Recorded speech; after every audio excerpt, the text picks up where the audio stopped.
Hi and welcome to the 12th Man. Today we'll be looking forward to Liverpool versus Man United and the tactics that both teams may use. Let's get straight into it.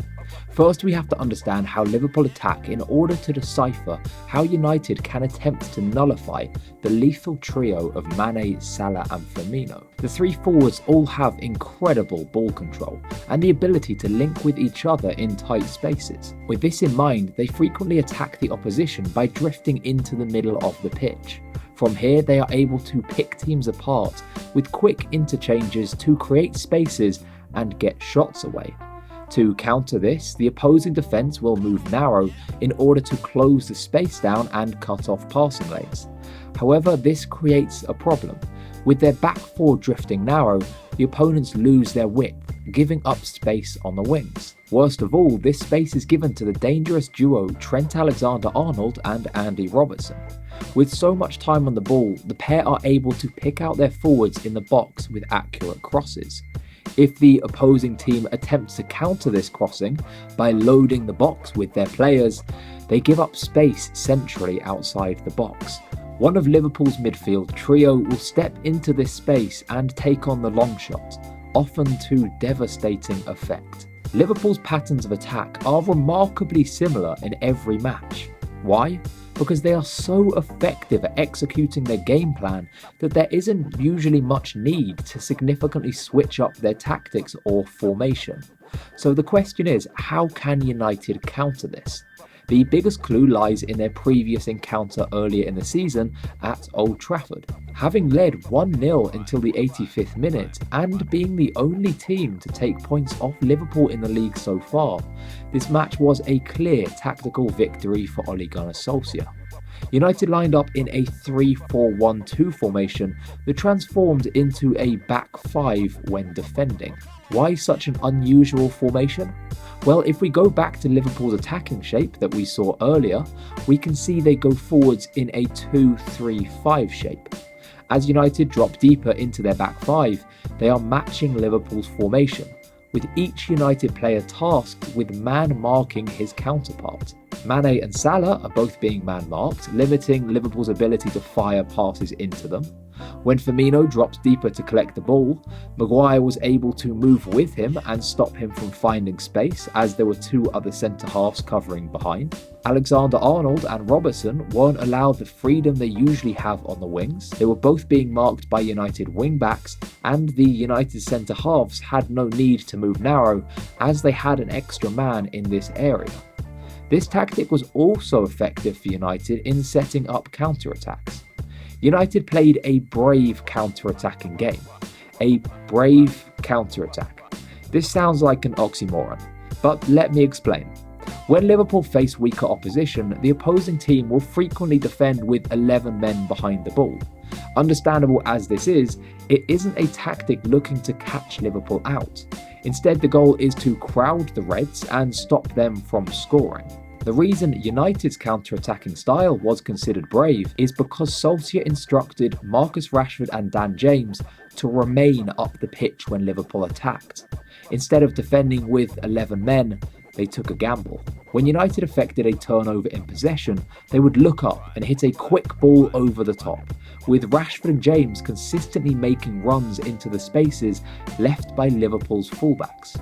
If they could collect the ball, the United duo would find themselves in a 2-on-2 situation.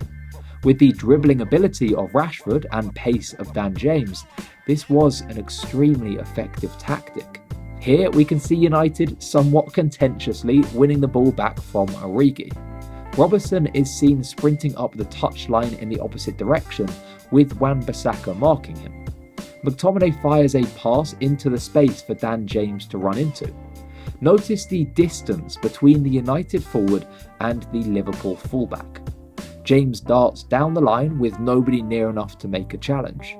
He whips a ball into the box and Rashford gives United the lead. Tactically, Solskjaer caught Klopp off guard and won the first half battle.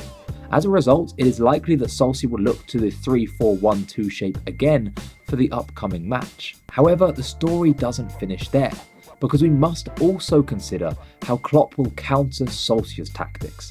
Before we get into that though, I'd like to take a quick moment to welcome you to the channel.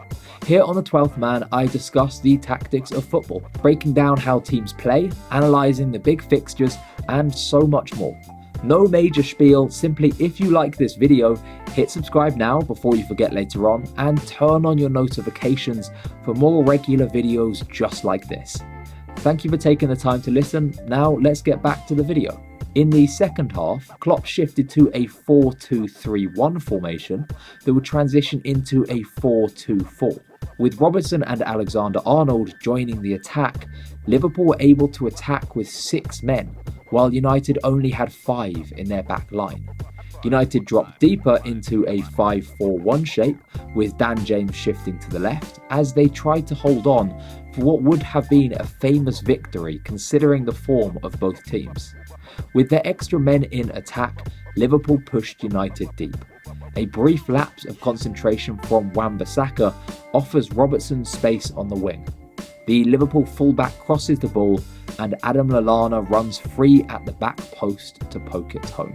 With Solskjaer potentially looking to counter Klopp's tactics with his 3-4-1-2 shape, the question is, how will Klopp hit back? He could switch to a 4-2-3-1, allowing his team to attack with 6 forwards, as he did in the second half against United before. However, committing so many men forwards from the very beginning of the game is a risky tactic and could leave them vulnerable to the counter-attack, where United excel. The last thing Klopp will want is to gift United an early goal and allow the counter-attacking style to become even more effective. If Liverpool are pushing for a goal near the end of the match, they may look to this shape again. However, to begin with, Klopp may favour his classic 4-3-3 system, but with a few key tweaks. To combat United's threat going forwards, he may keep his holding midfielder deeper while Liverpool attack, shifting into more of a 3-2-5 system. This would offer Liverpool numerical superiority if United attempted a quick counter-attack. Going forwards, Klopp may also push one of his midfield trio, most likely Wijnaldum, further up the pitch to support the attack.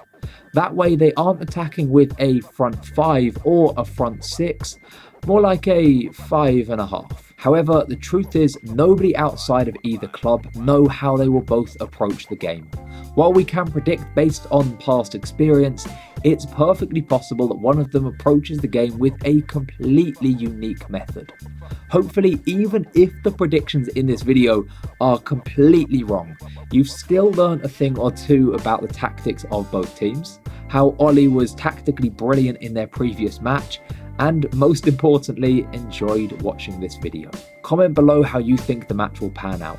Will Liverpool's winning run continue, or are United the team to finally hand Klopp a defeat? If you haven't subscribed already, make sure to do so now. Thank you for watching.